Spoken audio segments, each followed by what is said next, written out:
Today this is Miss Ashley Turner. She's the lady in charge of the W.C. Bradley Farm, and we have Garrett here. He runs everything, I think. Yes. So the last time I met Garrett Garrett is the manager here on right, site. right. So he's the man to know, right? So he will tell you, he'll give you like a brief introduction about the farm, and a little bit of history about the farm and stuff like that. So, Exactly. Yeah. So take it away. Great. Well, I'm thrilled y'all are here today.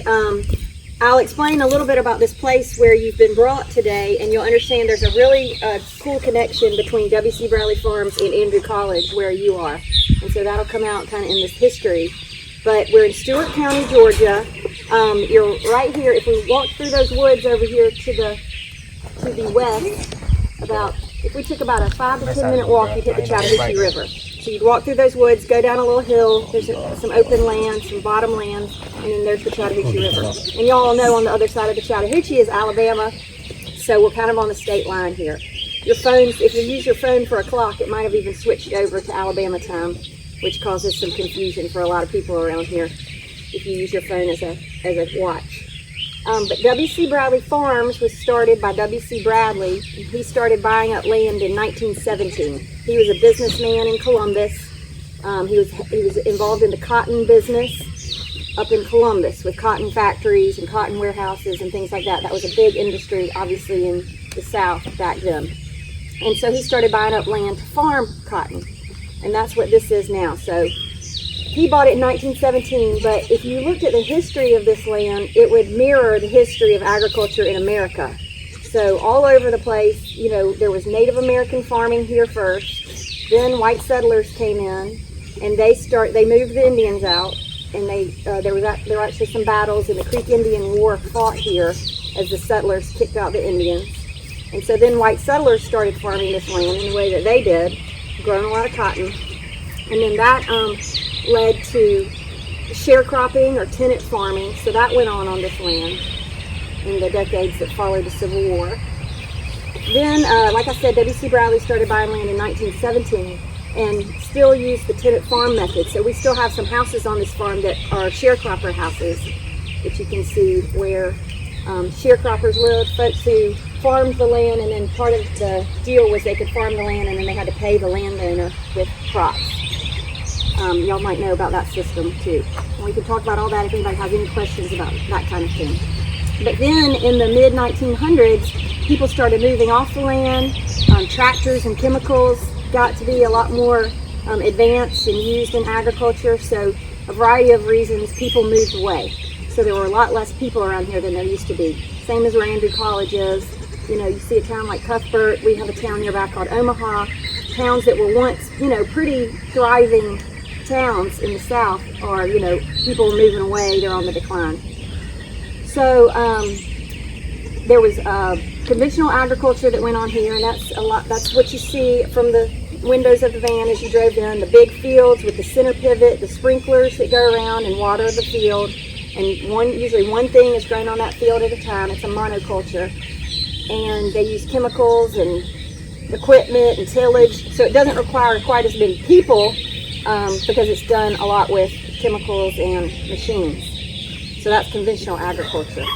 Now W.C. Bradley, who I mentioned, who started this company in Columbus, the W.C. Bradley Company, he had a son-in-law named D.A. Turner, and he came from South Georgia, and he was the one, he started to work at the W.C. Bradley Company as he got older, and he was the one who saw this place as kind of a special piece of land because he had grown up with farming and with quail hunting and things like that. So he sort of turned it into a bit more than just agriculture. There's some recreation that goes on here, and it's his grandchildren and great-grandchildren that still own this land, and so they got sort of a love of the land from their grandfather, great-grandfather, D.A. Turner.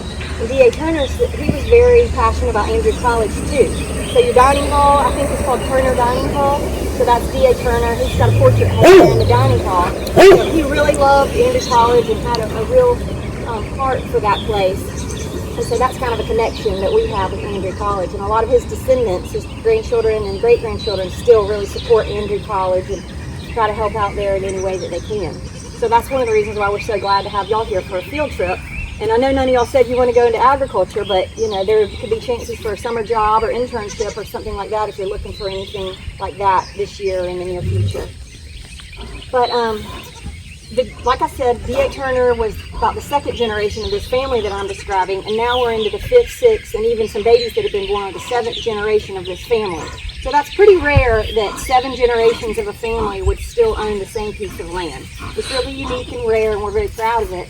And a lot of the folks our age and your age have come to care a lot about land stewardship and conservation and doing projects that really take care of the land, for the land, but also for the surrounding communities. So, you know, there are things you can do on a piece of land that are good land management, conservation that affect the water. So we've got, like I mentioned, we have the Chattahoochee River flowing by out here. So if we do positive land management practices here, or conservation practices, that's going to affect the water that runs off of here into the Chattahoochee River, and then that's going to affect the people downriver that use the Chattahoochee for their water source, or for a lot of other things. So there's a growing ethic here about trying to take good care of this land. So we have wildlife management that goes on. We have habitat management. We burn the woods every 2 or 3 years, and that's good for a variety of wildlife around here. We have some conservation programs on some parts of the farm that protect the land. Some of them will protect the land forever. Some of them are, say, for 30 years, and others are forever. But they all have the goal of creating better wildlife habitat and a better ecosystem. So that brings us to why you're here, the agriculture part of it. Like I said, we have lots of conventional agriculture that goes on out here. Just your classic American, around here it's cotton, corn, and peanuts, grown on big 100, 200 acre fields, irrigated using chemicals. And that's one fine kind of farming. But we're also trying to learn more about sustainable agriculture, the kind that enhances the land. So not only are you using the land to grow crops to feed your local community or beyond, but you're actually trying to make the land healthier while you do it. So we've got several projects that you'll see today that are part of our sustainable agriculture program. And our first stop here where you are is called the Dan Bradley Farmstead. And at this site, it's a bit more of a small scale farm. So as y'all can see, we have some farm livestock. We got the goats here, which y'all can see. And I'm going to let Derek kind of go on more about what's going on here on this site. But just to give you an introduction, we've got goats, cows, pigs. We've got blueberries planted in the field to my left. Those are in their second year, these blueberries. We've got a produce area, so like for the things that you plant each season, you know, the blueberries you plant once and you hope that they do well for years and years and years. Then we have an area where we plant, you know, the annual type crops that people want in farmers market type situations. And then we have strawberries. And all this is great. It's great to know how to grow these things, but then you have to learn how to sell it, because you got to make it at least pay for itself, and then hopefully make some money so you can pay yourself and put more money into your project the next year. So our main market is a unique market. It's our number one market is the employees of the W.C. Bradley Company that live in Columbus. So people that work for the Charbroil Company that makes Charbroil grills, or people that work for the W.C. Bradley Company there in downtown Columbus are our market. So we have an online store, and they can pick and choose what they want each week from the farm here 30 minutes away from where they work. So that's sort of a local food project, farm to table type thing. And then there's some other projects popping up in the region that provide markets for us too. But we've learned a lot in the past few years that we've been doing this. You're kind of catching us in the beginning. But, you know, there are a lot of steps in agriculture, and it keeps us very entertained and interested. We never get bored, because trying to figure out how to grow new things, trying to figure out what people want, and then figuring out how to sell it to them, they're all like very interesting, you know, steps along the way. So you have to be a bit of an entrepreneur too if you want to be a good farmer. So it's actually pretty interesting way to spend your day and way to spend your time, because I promise you it's never boring.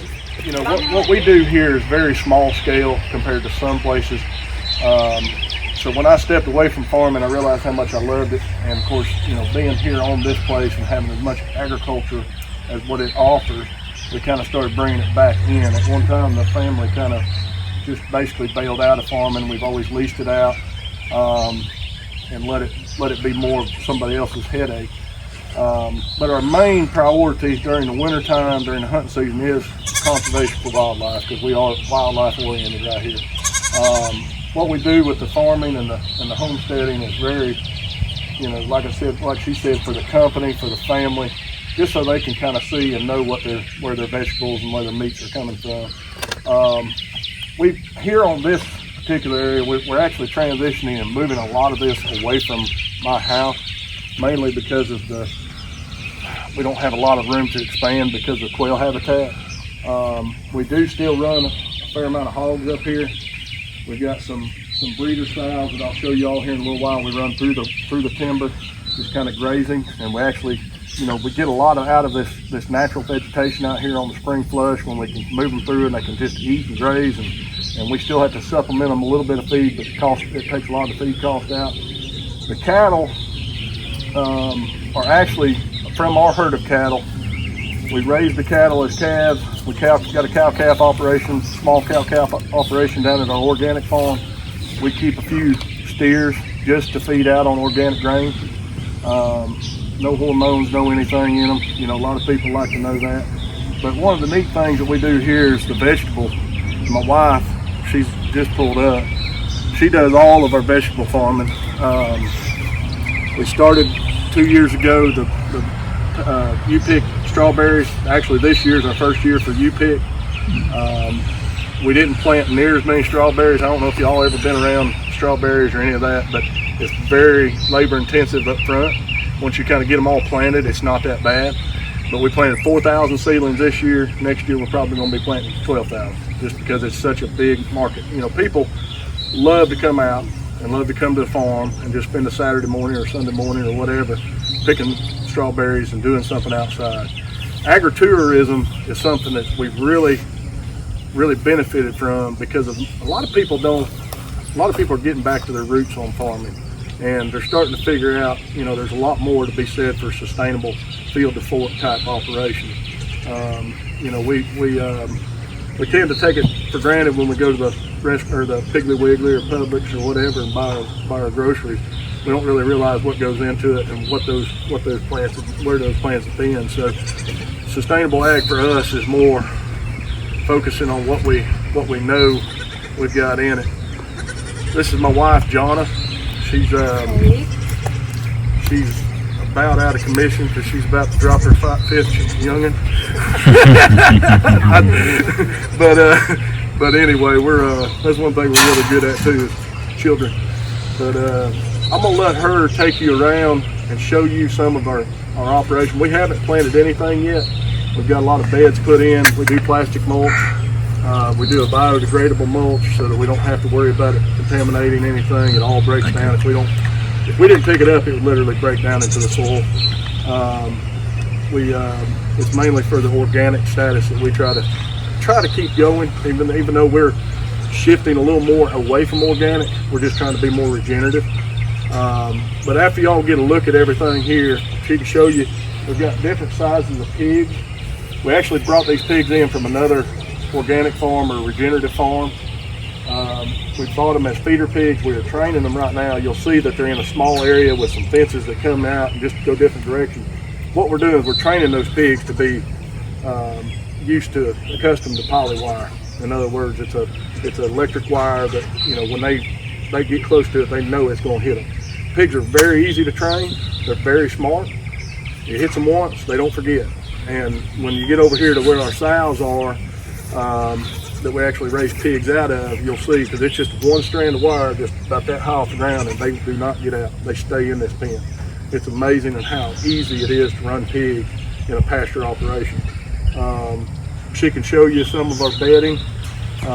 We're actually planting sweet corn today. We're doing a lot of different things this week.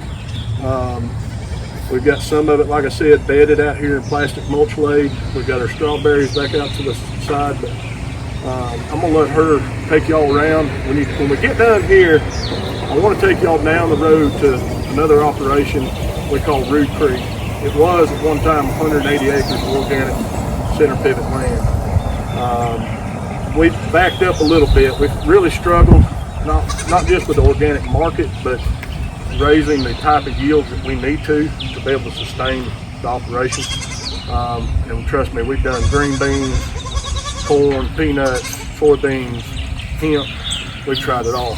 And everything in organics is just very tough. So what we're trying to do now reverse things and go back to more regenerative and study our soil biology to try to help. Believe it or not, the healthier the soil, the healthier your plants, and the less inputs you have to put out there as far as chemicals.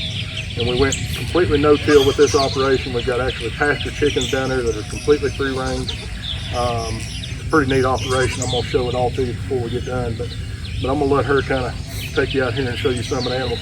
The goats, y'all probably wondering why we have just 4 goats. We actually used to milk dairy goats.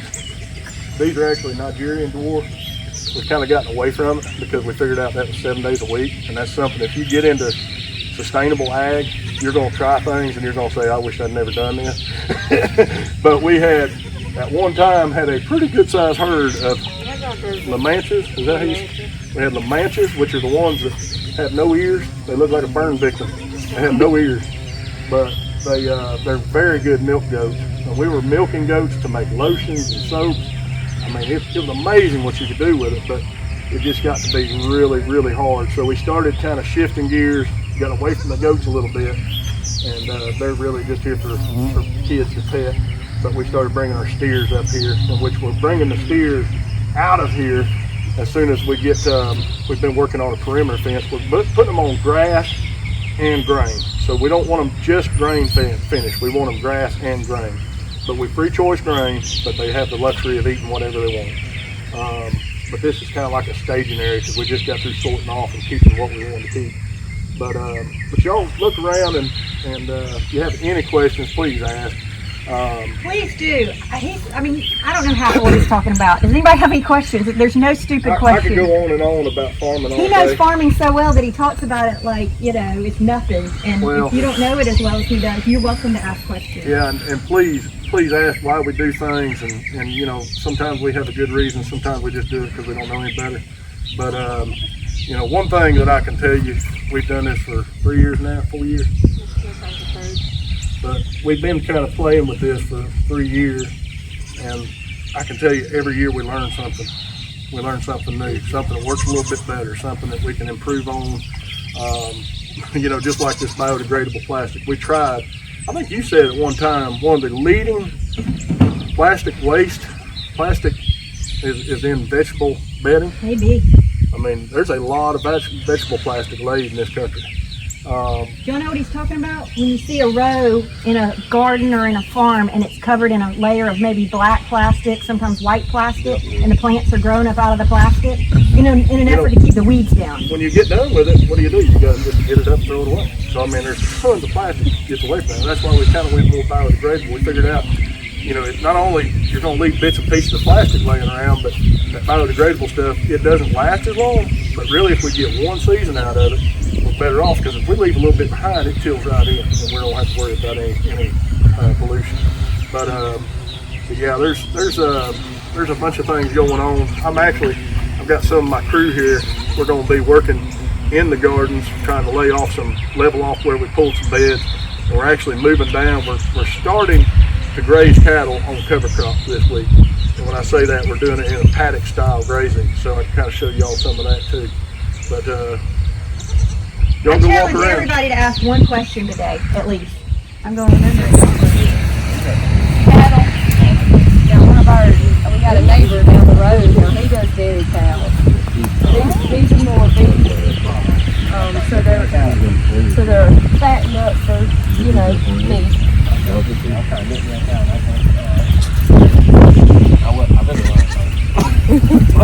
Yeah, like I said, the goats now, I milk them. It's just a lot of work. Crazy, dude.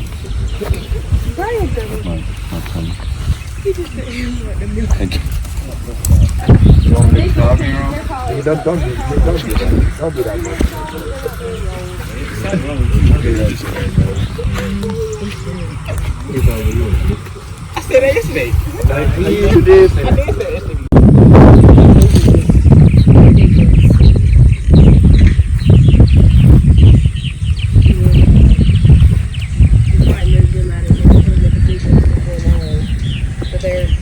They're for meat as well, just the same as the cow.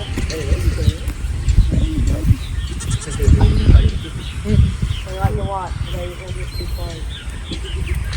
Oh,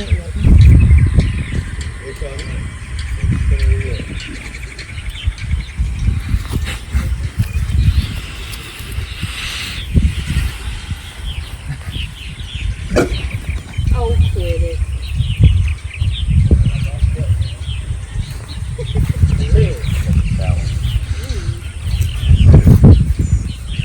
And you could pull some of that grass and they will eat it.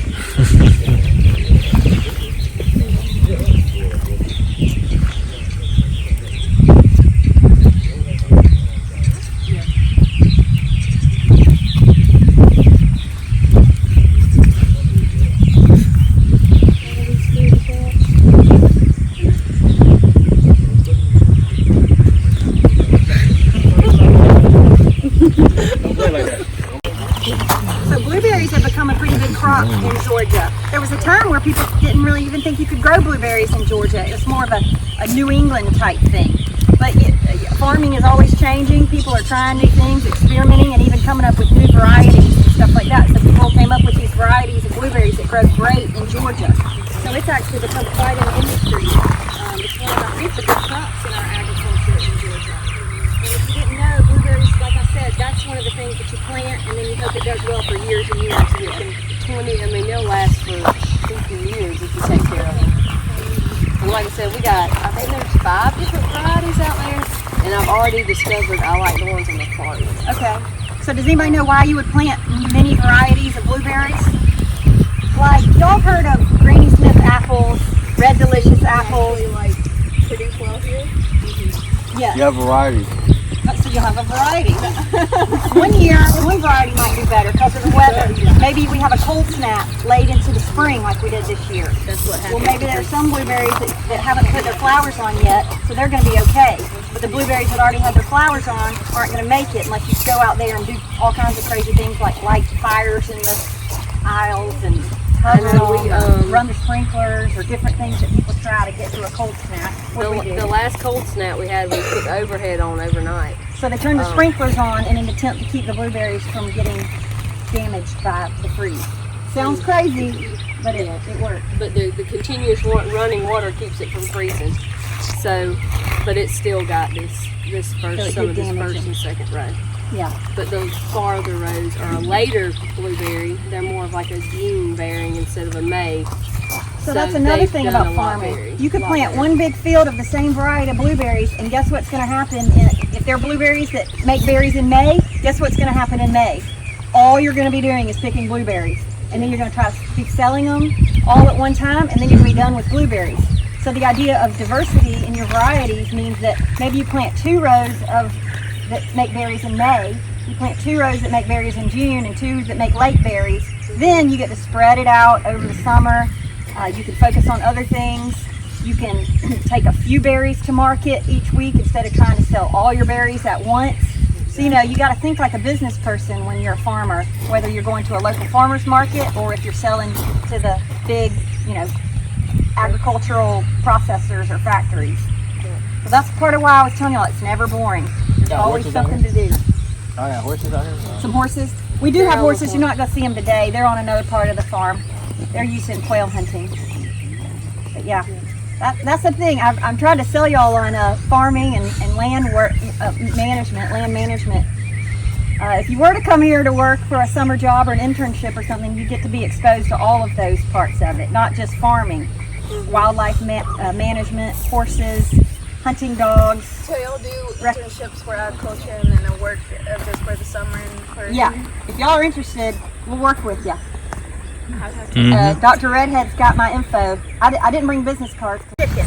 Okay, I think about a quarter of y'all have some experience with chickens. Is there anything that when you look, okay, I want to tell you, like I said, y'all are kind of catching us on the beginning of some of our sustainable agriculture projects. Jonna moved into this house and inherited this chicken coop. Someone else did this in the past. Those of you that have experience with chickens, what about this? Tell me some things about this chicken coop situation that bother you. Is there anything about this that you see that you don't like? Because I have some things about it that I don't like. Yeah, it's too big. Okay, you think it's too big? It's too big? There were a lot more chickens in here, I will say that. Yeah, there was probably. This was an old dog kennel, so there were bird dogs kept in this building, and then it was over the years converted into this chicken coop with a run outside. Okay, look around at all this beautiful green grass and clover and all this stuff on the ground, and what have the chickens got in there? Nothing. I feel like they're living in a version of chicken hell, because they have to sit in there behind that fence with dirt, looking out that fence at all this green grass and clover. And there's another thing. What's the reason why people keep chickens that helps their garden? How do chickens help a garden? Eat the little bugs that, Okay, chickens eat bugs. Yeah, that's great. What's another? Huh? the manure. The manure. Yeah. So a lot of people that are big into gardening eventually find themselves keeping chickens because they want the composted chicken manure, chicken litter, to use as fertilizer in their garden. It's a, very sustainable way to fertilize your garden. Well, there's no connection here between our gardens and the chickens. So that always has bothered me too. And again, we inherited this situation. We didn't create it. But we brainstormed ways to, if we've got a garden plot that's not being used, how do we get the chickens into that plot so they can eat the bugs, scratch up the ground, drop chicken litter to help fertilize the ground. So it's bothered me and Jonna that there's no connection. Now she did a great job. Again, you're seeing something we're transitioning out of right now. Yeah. But she did a great job creating these runs, these electric fences around here, so the chickens were able for the first time to get out into the grass, into this clover, all around their coop, under her watchful eye, because we have all kinds of predators and a lot of aerial predators, a lot of owls and hawks. Yeah, they'll get your chickens. Perfect perches over here for hawks and owls to come down on the chickens. So they're a labor of love, and we do love them. I had a possum. I thought that probably a dozen chickens in a week. Possums will get in there, foxes, everything wants to get in there. Who knew we had weasels in Georgia? I learned we had weasels when they got into my home chicken coop. But you don't see weasels, but they're around. But there's a great, you're going to see when we go to our next site, when we get in the van and move, there's a great improvement to our chicken situation that Donna has started. And we have guard dogs that protect the chickens.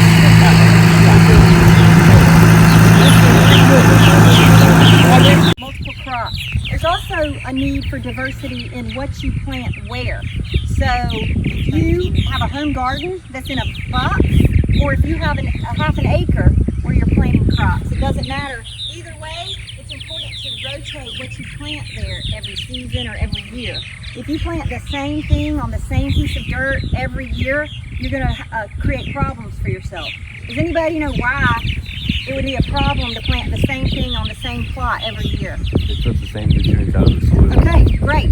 Some crops, You're smart. Some crops use certain nutrients or vitamins more than other crops. So if you have a crop that uses a lot of nitrogen out of the soil, but not a lot of, let's say, calcium, and you plant that crop on the same piece of dirt every year, your soil's just going to lose nitrogen constantly. But maybe the next year you should have planted something that uses more calcium than nitrogen, so that you can kind of balance things out in the soil. There are even things you can plant that put nitrogen into the soil. So you might consider something like that. If you know you're going to plant something that uses a lot of nitrogen next year, plant something that adds nitrogen this year. So again, it's never boring. It takes a lot of planning. If you're the kind of person that likes organization and planning, you'll never be bored if you try gardening or farming. Come on, get me a farm. We've talked him into it. We've recruited a farmer over here.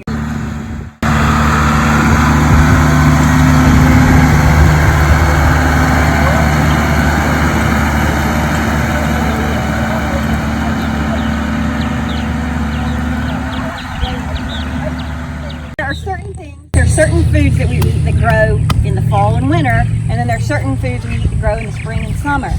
And so that's really important when it comes to the farm-to-table local food situation. A lot of restaurants, a lot of consumers want wonderful, delicious tomatoes all year. And so it's important to note that delicious homegrown tomatoes really don't grow all year, they grow in the summer. And so if you want to support local farms and restaurants that support local farmers and kind of grow this sustainable ag movement, you have to realize as a consumer that a lot of this delicious food is seasonal. So what's really good in the winter? And we have a lot of things in Georgia that are really good in the winter. A lot of greens, a lot of lettuces, some squashes. Well, you got like your butternut squash and winter squash. As soon as the frost hits, it's going to kill it. So it's important to be kind of open-minded about what's available. Broccoli, cabbage, Brussels sprouts, turnips, collard greens, all that can handle the freeze, and they do well.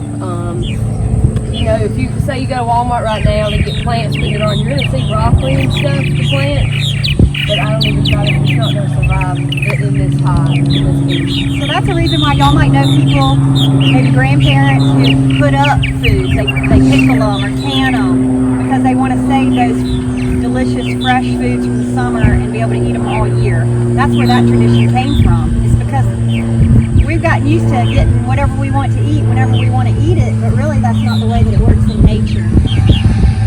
If you go to the grocery store and buy tomatoes, they're coming from Mexico or somewhere where it's warm all the time. Do y'all like, raise your hand if you like homegrown tomatoes.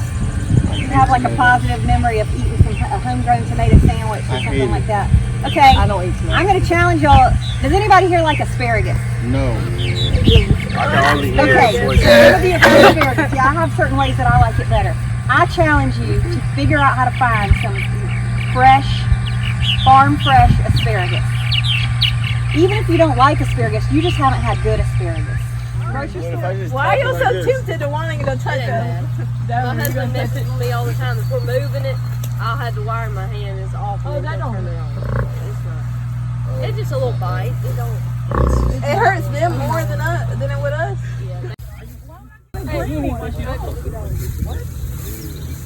Smile for the camera. These things are sweet. They're good. Smile for the camera. Wait, hold on, look. You just stole my gun. There you go. That's a good one. Oh no, that one's rotten. Look at this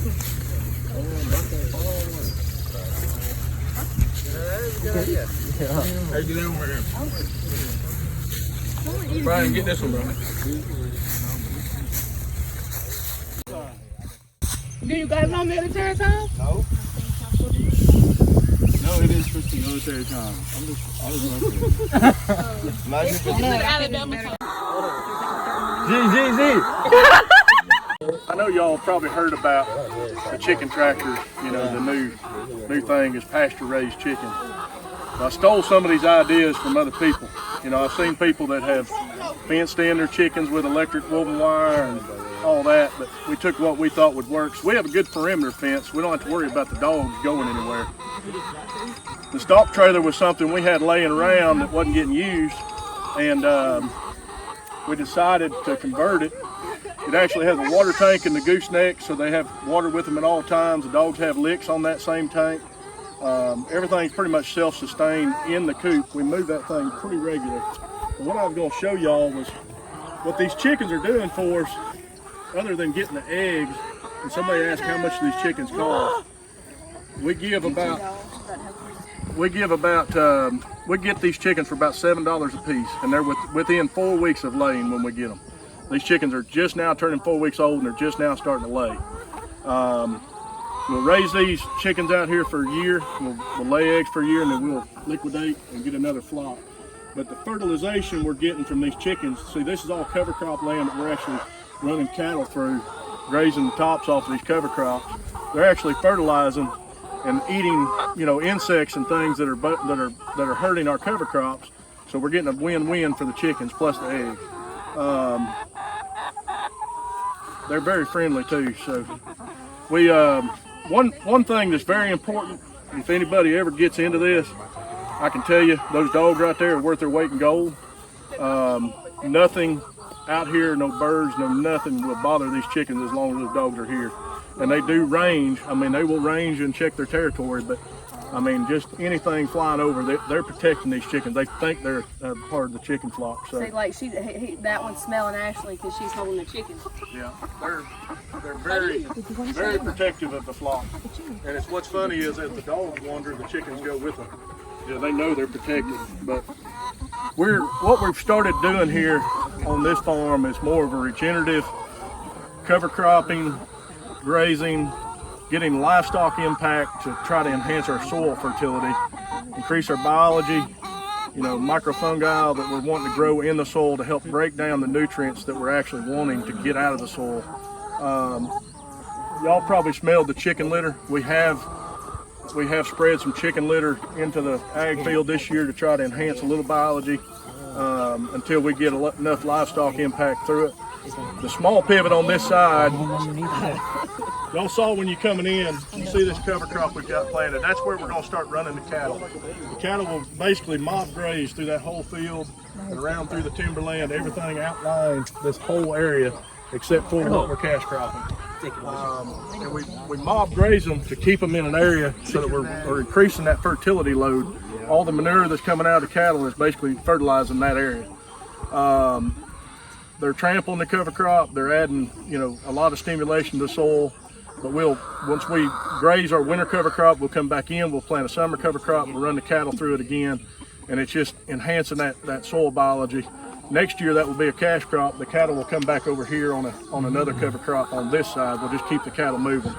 We've got a small herd now. We're actually bringing in a couple hundred head this week. She don't like chicken. You don't like animals. But yeah, we had one person lose 3 fingers in them dogs, so watch out. Stop, don't tell her that. How long does it take to train these? So those dogs are a year old, and they get socialized, but our big rule on the farm is we don't like to give them affection. And the reason being, it's hard not to. The reason being, we got them as puppies. We raised them in a chicken pen. That's all they've ever known is a chicken. But now they get fed, they get water, they get loved on. But as they're puppies, they're growing up learning that their place is with the chicken. So, if you go to petting the dog every day, he's going to seek affection. They get to where they want to seek that affection, that reward of getting petted. So we have that fine line where we understand them, they understand us. I mean, they're social, they're not going to hurt you. I was just kidding about losing the fingers. They're very, very social dogs. But they really, believe it or not, we stay in a camper down here at the pole barn. And when we come in this gateway, they will chase us a little ways up there and then they stop and turn around. They don't even want to come up there with us. They will come up there at night and they'll mill around and smell, but they're just basically kind of smelling to see what's going on. But they won't seek affection. But it takes about a year to good 8 months to raise dogs to really do what they're doing. We're gearing up and getting some more puppies because I can see this becoming more and more of a big thing as far as the pasture chickens. It's really easy to do. And we'll raise puppies with these dogs to just start kind of building that whole chicken relationship. We had gotten 2 of these dogs before these 2 to be with goats, and they got socialized with our kids too much and they wouldn't do their job. They kept getting out of the fence and wanted to be... They wanted to come home and get affection. Yeah, get affection. So we learned with these, immediately as soon as we got them, they went to the chicken coop and stayed with the chickens. Of course, you can tell they've been petted, but they're just really more curious than anything. I mean, they're just smelling everything and checking everything. And, so what we have done with the cover crop out here where we're planting ag crops, we've actually crimped it down. We laid it on the ground to give us not only shade for the soil temperature and evaporation, but to also kind of start that biology underneath that cover crop. That biology will start to work, breaking down that cover crop. But the cattle bird, I don't know if y'all know what a white egret is, follows us around eating grasshoppers behind that crimper. And these dogs would literally, when we get to this end, the birds were coming with us, the dogs would go chase the birds back to the other end of the field and come back. I mean, they just really don't want anything close to their whole flock. If you look, it's kind of hard to see, but we move these things weekly. We're actually a little bit behind because I've been so busy last week. You can see 2 different impact areas out here. The impact areas are really heavy impact areas because that's where the trailer's set, and that roosting and the chickens getting underneath the trailer just dusting and doing their thing. Really a heavy impact, but it's really a lot of stimulation. And as we move this chicken trailer, we actually started moving it so that we could keep the shade on the side where the nest boxes are. We want the chickens to be able to get in the nest boxes and shade up. They're on the other side. Have y'all been out here to the trailer? Y'all walk out here and let's look at it. I'll kind of show you. Derek, you had a question from him. Yeah, these actually have some Angolian? Angolian Shepherd. Yeah, they have a half Angolian in them. That's the brown streak in them. Oh Lord. Great Great Pyrenees. Pyrenees. Y'all come on out here. You know, we're talking about chickens.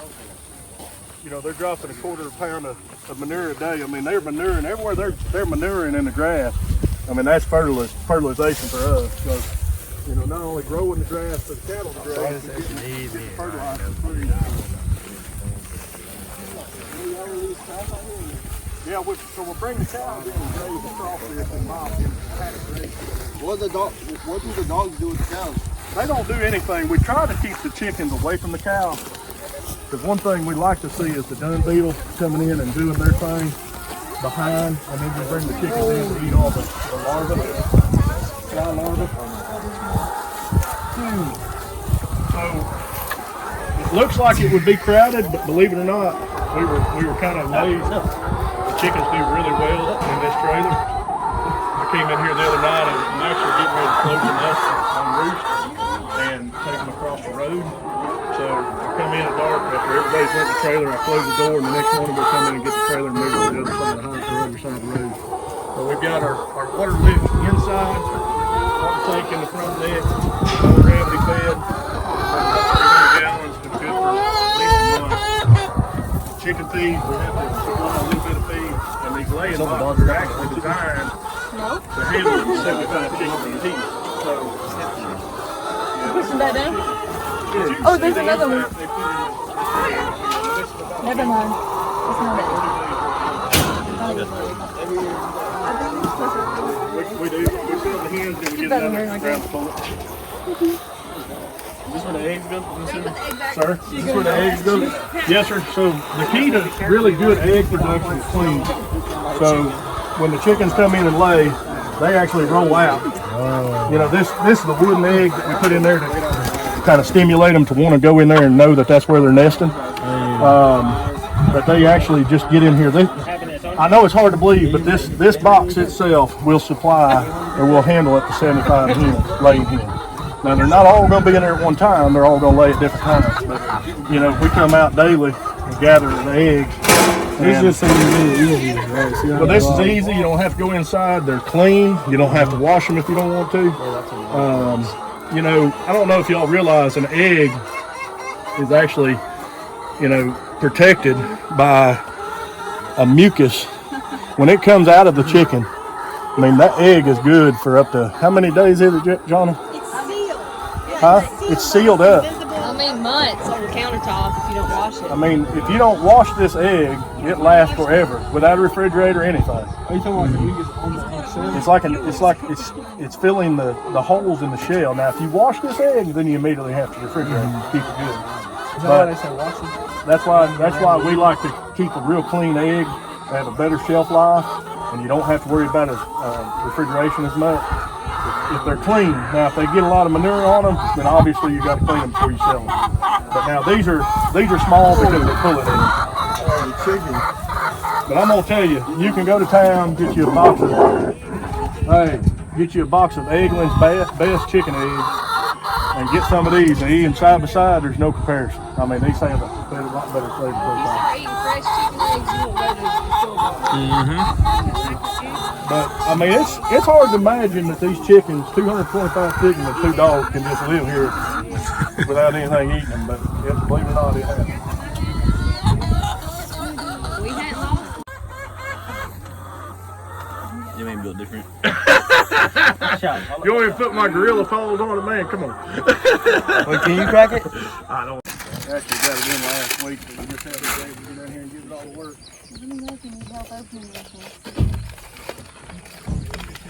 This is exciting. Our fence fresh out of the package. So if Y'all are here on day one. If y'all really want to get into, you know, the nitty gritty of sustainable ag, you know, I don't know if anybody knows the cost of inputs nowadays, but fertilizer has tripled. Some of it's even more than that in the last year. Kind of like gasoline fuel prices. Coming from a conventional farmland like I'm used to, we did a lot of tillage work, heavy tillage work. We didn't realize what we were destroying. In fact, a lot of our rented land is really treated really well, considering some of the farming practices that we see nowadays. But one thing we're trying to get away from here on this farm is tillage work, basically disturbing what's already living in the soil. Do y'all know what he's talking about when he refers to tillage? Yeah. Using a tiller to till up the ground, turn the soil over. It's like we did at the garden. There are You've seen times us- where it's you've seen very us do useful it. and very meaningful, So- but there are other times where it's destructive to the land. One reason we have backed away from the organic status is basically because of the amount of tillage that comes along with organics. So we're trying to be better stewards to the land. We want to be better stewards, and the reason for organics is because we don't want to spray a bunch of harsh chemicals and just load this place up with synthetic fertilizers and everything else. But now we've realized, there's a lot of stuff that we want to do as far as no-till that's really hard and organic. So we started coming into more of a regenerative aspect, where we're using cover crops and the livestock impact to enhance our soil fertility, give us more of a net at the end of the day. If we have to come out here and apply $250, $300 an acre of fertilizer, that's money that's coming off the top end. So, and not only that, but the fertility work or the tillage work is expensive. I mean, diesel fuel $4 a gallon. These tractors we're running are going to be they're going to be burning about 9 gallons an hour. If you're running that thing for 14 hours a day, that's a lot of fuel. If you're doing that 4 trips over, by the time your crop's growing, that's expensive.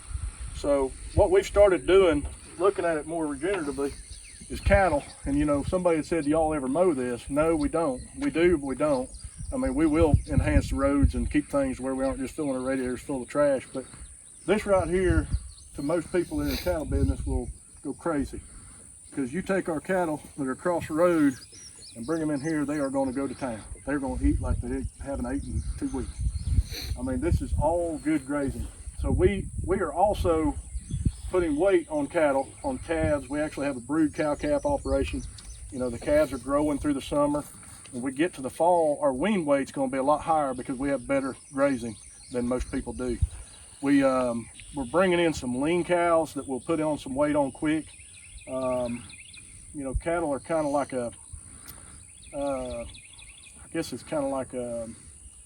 it's a tool that you can use, but you can get out of them. You can always sell cow.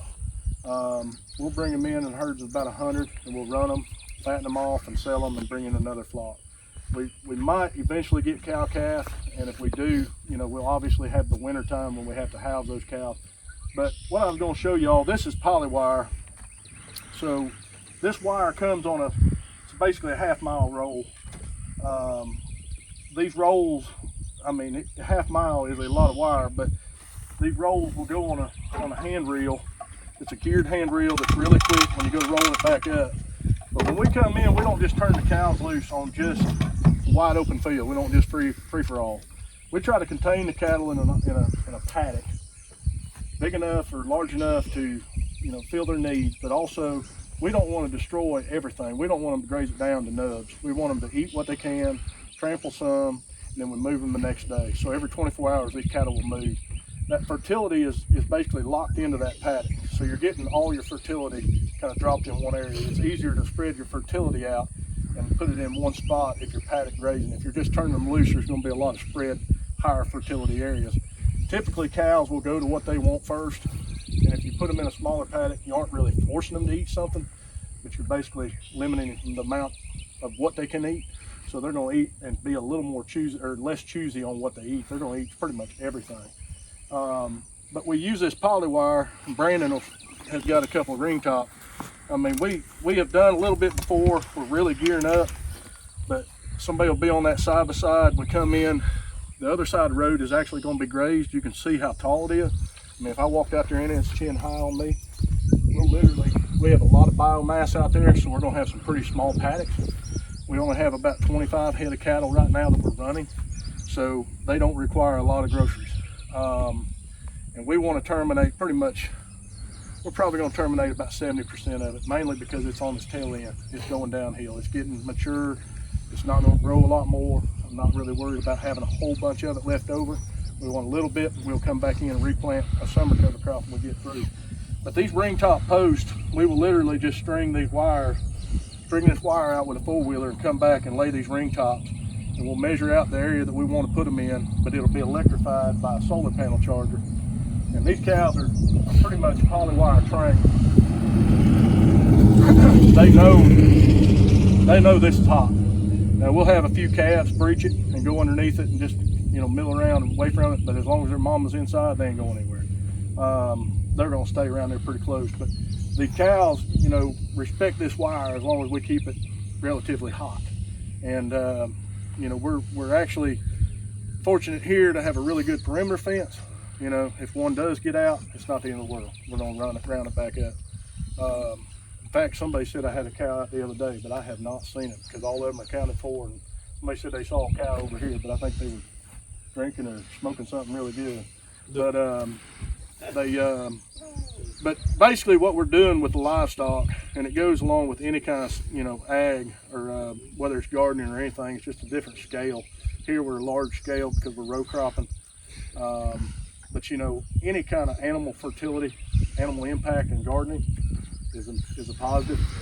When we get through with a lot of our gardens, our hogs go through them and pretty much eat what we don't want. And their feces and everything helps us out for the next year. So anybody got any questions about the fencing and the cattle operation? Does everybody get everything he just said? Inputs, tillage, you get how all that's working. What he just described is a very different way of raising cows than you're seeing, you know, on a normal farm. So I just want you to know it's something new that we're trying. It's not new, it's an old way of doing things, but it's mimicking nature. And so that's what we're trying to do here, is farm in a way that's much closer to what nature does, because it's turned out that the way nature balances things works a lot better than the way we people have tried to figure out how to balance things. So as he said, the price of inputs, everybody knows what he meant when he said inputs, everything that you have to pay for to put on the land, including the diesel fuel in the tractor, the water if you're irrigating, the fertilizer and the herbicides, the pesticides. That's all expensive, and it takes time, and it doesn't build up your soil. So we're trying to add things to the soil in a way that also builds up the soil. And the cows are going to help us do that. We've seen a benefit, you know, and I've always been a big advocate for cover crops and what cover crops can do, but I think we've getting a little lopsided in farming on as far as cover crops. You know, look at the central western part, you know, Nebraska, Kansas, some of them country states out there. You know, there's a lot of tillage work done in farming. We went through the Dust Bowl back in the early 1800s or whenever it was, and we're kind of heading back down that same street. You know, not only to heal the soil or put a skin on the soil during the winter months and the spring months, but all year long is very beneficial. Just like she said with irrigation, you know, we're keeping that soil covered in a sense with something all the time. We're losing less moisture. We have to irrigate less. You know, our income or our weed suppression is better because we're not just turning everything over in that top 4 inches where most of your seed bank's going to be. You know, we've tried a little bit of everything, and we feel like we're on a better path. You know, we studied Understanding Ag, Soil Academy. We've been to several classes. I recommend anybody that's really into sustainable ag and a better way of doing it to study some of that, because it's some really good information. But you know, I call a little bit of BS on this at the get-go, but just in 1 year of a very good multi-species cover crop, I've noticed the farmability of this land enhancing. We used to have a lot of really bad wet areas, and believe it or not, we still have wet areas. I'm not saying we don't, but believe it or not, those wet areas have shrunk. And we're actually farming more of the area that we wasn't able to farm before. You know, and it didn't make sense to me. I thought, you know, you got to work the soil in order for it to take water. That's not exactly right. I feel like we retain more moisture when we do get a rain. It goes into the soil instead of going down our ditches. But you know, that's something else to keep in mind. We do heavy tillage up here for our gardening, mainly because of our plastic and trying to keep everything organic. Our evil down here is nut sedge. I don't know if anybody ever heard of yellow nut sedge or purple nut sedge or several different kinds, but nut sedge can penetrate that plastic on that four-wheeler right there. I've never seen anything like it. It's just a little bit of grass, and it sends up a little spike, and when it comes up, there's nothing going to stop it. It'll come up through concrete. But you know, that's our biggest evil, and that's where we're starting to shift gears on the gardening too now, because when we work soil, it just like it enhances the nut sedge. The plastic doesn't keep it away. But you know, we're trying to make it where we can do it easier and more productive without having to have some 10 acre banner full of weeds. Anybody have any questions about anything you've seen today? You go home and write a book about how crazy we environmentally. So one thing I've learned recently, I know you're all from Georgia and Alabama, it seems like. I know you know all about red clay. You know how we see red clay everywhere? We kind of laugh about the red clay of Georgia. I learned we're actually not supposed to be able to see that red clay. That red clay was supposed to stay under the topsoil. So we're supposed to see soil and all that and never see that red clay. The red clay is because our topsoil has eroded away. So places in the Piedmont of Georgia where you talk about the red clay, it's just years and years, decades of poor farming practices, mostly cotton. So when cotton was farmed the way it was farmed, the topsoil just washed away, washed away, washed away. It washed into the Flint River, it washed into the Chattahoochee River. It's now in the Gulf of Mexico over all those years. So that's why we see red clay. Well, the reason I find hope in all this is we can rebuild that topsoil. What we had is gone, but we can actually have learned that we can rebuild that topsoil and bring some of that environmental health back to the Piedmont and coastal plain of Georgia through things like regenerative agriculture, where we're actually adding organic matter to the ground that's going to rebuild that topsoil. So I find it to be very hopeful. I heard a number the other day, and this ought to hit home. I mean, the population of the country, or the world for that matter, is growing exponentially. I mean, it's just growing out of control almost. I'm part of it. I've got 5 children. But somebody asked me the other day, said, how much of the beef that you think is in the grocery store is actually U.S. produced? How much do y'all think?